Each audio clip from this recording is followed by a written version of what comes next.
সম্মানিত সবার সভাপতি এবং সদন।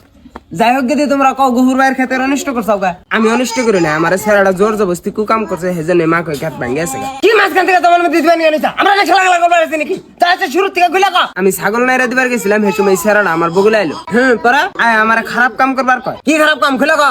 আমার কাপড় খুলবার কয়। এই মিছা কথা কাম তোর কোন কাপড় খুলবার কইছি? এই চাল দাও এক থাপ্পড় দেব না আলামু তোর কথা কইবা কইতে আমি বদমেশ তোর টাইম এমন থাকে না এনা ডাবল ডাবল কথা কইবা এই তুই সব কথা খুলে কা এনে শরীয়তের বিচার হতে চাই বলটা আমি জুতা রাইছাও দেওনি সাহেব আমি এত না করছি, আমার কোনো কথাই মানে না, আমাকে জোর করে হুয়াইছে আর হুয়াই এরা কি কিছু করলো এনে কান্দার কাম বাজে নাই হুয়া কি করলো হেডা কা কি করছে আনারাই বুঝে না, আমি এর কম না কি করলো আমরা কি করে বুঝবো? আমরা কেন আসলাম নাকি দেওনি সাহেব নাকি বুঝছেন? না না আমি তো আমার হাতে নুচ্চামি করছে দেওনি সাহেব, এরা দুইজনে আমার পোহানি মাকই খাত মলন দিছে, এটা আমার চূড়ান্ত বিচার লাগবো। রাহো তুমি তো ভালো ভালো আছে দেখতেছি আমি। এই সালমান আলে সাথে যাও বিস্কুট কো।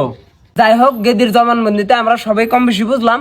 গেদি তুমি আনবো আরে বেজালে গেদি যে কথাটি কয়ে গেল সব কথা কি হাসা? হ্যাঁ দেওনি সব হাসা, নানেরা যা করেন আমি তার মধ্যে রাজি। যাই হোক দুইজনের স্টেটমেন্টে যা বুঝা গেল এক হাতে তালি বাজে না, দোষ দুইজনের।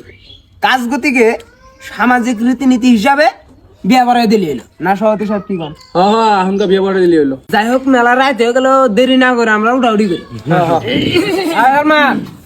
খালি নিয়ে যাও।